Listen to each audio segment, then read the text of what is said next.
मस्जिद नबवी का मुतबर्रिक टुकड़ा जो जन्नत से लाया गया।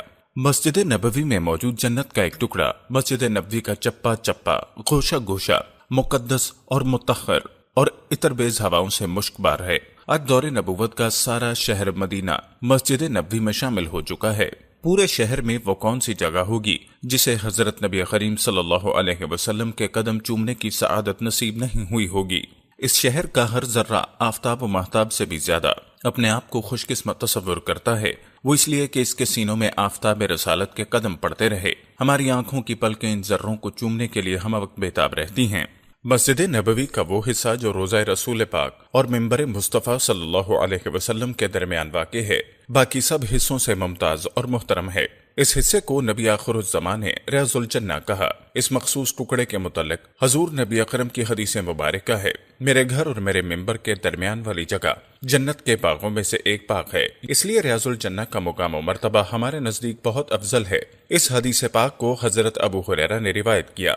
ज़ायरीन इस हिस्से में नमाज अदा करते और इबादत करते हुए ये तसव्वुर करते हैं कि वो जन्नत के हिस्से में बैठे हुए हैं। नबी अकरम की हदीस मुबारका के मुताबिक मस्जिदुल हराम में एक नमाज का सवाब 1000 नमाजों के बराबर है और मस्जिद नबवी में एक नमाज का सवाब 1000 नमाजों के बराबर है।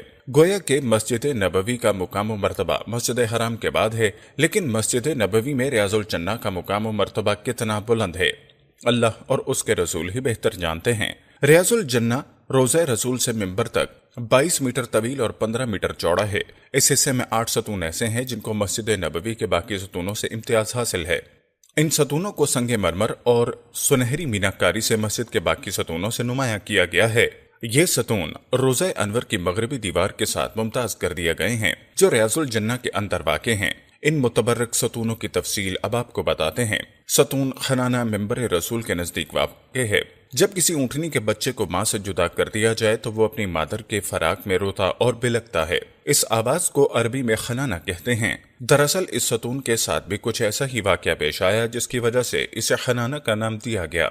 मिंबर रसूल के तैयार होने से कबल इस जगह पर खड़े होकर आप सल्लल्लाहु अलैहि वसल्लम उसके तने के साथ टेक लगाकर खुतबा दिया करते, लेकिन जब मिंबर तैयार हो गया तो आप सल्लल्लाहु अलैहि वसल्लम मिंबर पर खड़े होकर खुतबा देने लगे। तब खजूर के दरख्त ने आपके फराक में इस तरह रोना चिल्लाना शुरू कर दिया जिस तरह ऊँटनी का बच्चा रोता और चिल्लाता है। इस दरख्त ने आहोजारी के शोर से सारी मस्जिद को गोया सर पर उठा लिया।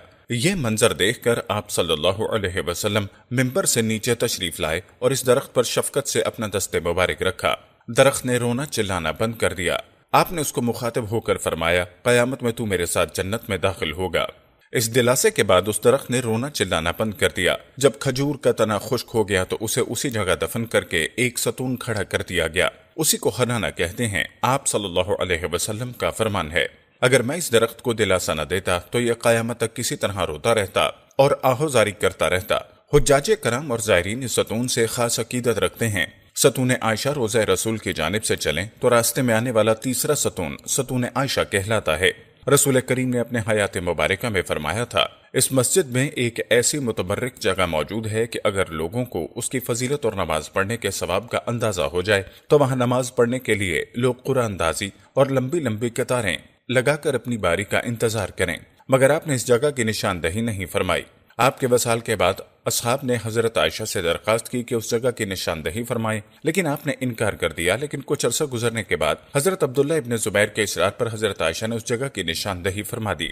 उस हदीस के रावी खुद हजरत आयशा ही हैं। हजरत अबू बकर और हजरत उमर उस जगह अक्सर नमाजें अदा फरमाते। इस जगह जो सतून खड़ा किया गया वो हजरत आयशा के नाम से मौसूम है। सतून अबी लुबाबा रोज़ा रसूल के बिल्कुल सामने सतून अबी लुबाबा वाक़े है, जिसे सतून तौबा भी कहते हैं। इस सतून की वजह तस्मिया कुछ इस तरह है कि जब मुसलमान मक्के से हिजरत करके मदीने आए तो वहाँ पहले ही यहूदी काफी तादाद में आबाद थे। मुसलमानों ने उनसे अमन मुआहिदा कर लिया, लेकिन यहूदियों ने मुआहिदे की पासदारी न की और उसे तोड़ दिया। नतीजतन अल्लाह और नबी करीम ने सख्त बरहमी का इजहार किया।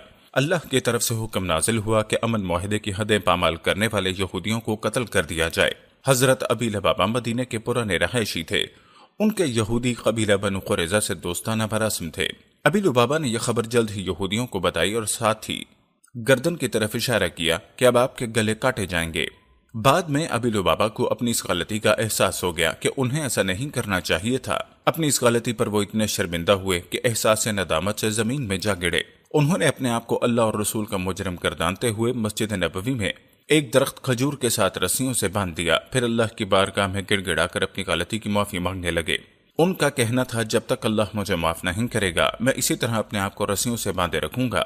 صحابہ کرام نے آپ صلی اللہ علیہ وسلم سے درخواست کی کہ آپ ابی لبابہ کی معافی کے لیے بارگاہ الہی میں دعا فرمائیے۔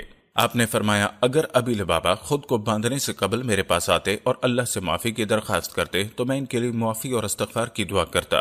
اب تو انہوں نے رسیوں سے اپنے آپ کو باندھ لیا ہے، اب یہ معاملہ براہ راست اللہ اور ان کے درمیان ہے۔ آپ نے پھر خاموشی اختیار کر لی۔ اس دوران حضرت ابی لبابہ کی بیوی اور بیٹی آتے اور ان کو نماز اور ضروری حاجات کے لیے کھول دیتے، پھر دوبارہ انہیں اسی طرح باندھ دیا جاتا۔ ایک دن نبی کریم حضرت ام سلمہ کے ہاں قیام فرما تھے۔ تہجد کا وقت تھا کہ حضرت جبرائیل علیہ السلام تشریف لائے۔ انہوں نے آپ کو حضرت ابی لبابہ اور چند دوسرے صحابہ کے متعلق آگاہ فرمایا کہ اللہ تعالیٰ نے ان کی توبہ اور استغفار قبول کر لی ہے۔ ان کی توبہ قبول ہونے کے متعلق سورہ توبہ کی آیت 102 میں واضح احکامات موجود ہیں۔ آپ صلی اللہ علیہ وسلم نے یہ خوشخبری صحابہ کو سنائی کہ اللہ نے ابی لبابہ کی غلطی معاف فرما دی۔ صحابہ نے یہ بشارت حضرت ابی لبابہ کو سنائی اور ان کی رسیوں کو کھولنا چاہا، لیکن انہوں نے یہ کہہ کر منع کر دیا کہ آپ صلی اللہ علیہ وسلم اپنے دست مبارک سے مجھے آزاد فرمائیں گے، میں کسی اور کو اجازت نہیں دوں گا۔ آپ نماز فجر کے وقت مسجد میں تشریف لائے، خود اپنے دست مبارک سے ابی لبابہ کی رسیاں کھولیں اور ان کو آزاد فرما دیا۔ بعد ازاں اسی جگہ ایک ستون بنایا گیا جسے ستون ابی لبابہ کہتے ہیں۔ زائرین اس ستون کے پاس 2 رکعت نماز اور توبہ و استغفار کرنے کو باعث فضیلت سمجھتے ہیں۔ ستون سریر کا مطلب ہے سونے کی جگہ۔ یہ وہ جگہ ہے جہاں آپ صلی اللہ علیہ وسلم نے اعتکاف فرمایا۔ اس جگہ آپ کا بستر بچھا ہوتا، اسی بستر پر اکثر آپ آرام فرماتے، اس لیے ستون کا نام ستون سریر ہے۔ ستون وفود کی بات کی جائے تو اس جگہ مدینہ سے باہر آئے ہوئے غیر مسلم یا مسلمان وفود سے آپ صلی اللہ علیہ وسلم ملاقات فرماتے اور دین اسلام کے متعلق انہیں تبلیغ کیا کرتے، اسی لیے ستون کا نام ستون وفود ہے۔ ستون حضرت علی، اس جگہ حضرت علی اکثر نماز ادا کیا کرتے۔ آپ صلی اللہ علیہ وسلم جب حضرت عائشہ کے حجرے سے نکل کر مسجد میں داخل ہوتے وہ اسی جگہ سے ہو کر گزرتے۔ اکثر اوقات دیگر اصحاب کرام بھی حضرت علی کے ساتھ آ کر بیٹھ جایا کرتے۔ اس مناسبت سے اس ستون کو ستون علی کہتے ہیں۔ ستون تہجدیہ ستون اصحاب صفہ کے چبوترے کے سامنے اور حضرت فاطمہ کے حجرے کے کونے پر واقع ہے۔ اس جگہ رسول اکرم صلی اللہ علیہ وسلم نماز تہجد ادا فرماتے۔ یاد رہے کہ نماز تہجد آپ صلی اللہ علیہ وسلم پر فرض تھی، اس لیے ستون کا نام ستون تہجد ہے۔ ستون جبرائیل کی بات کی جائے تو اس جگہ سے حضرت جبرائیل داخل ہو کر آقائے دو جہاں کی خدمت میں حاضر ہوا کرتے۔ آج کل یہ ستون روضہ مبارک کی حدود کے اندر آنے کی وجہ سے نظروں سے اوجھل ہے۔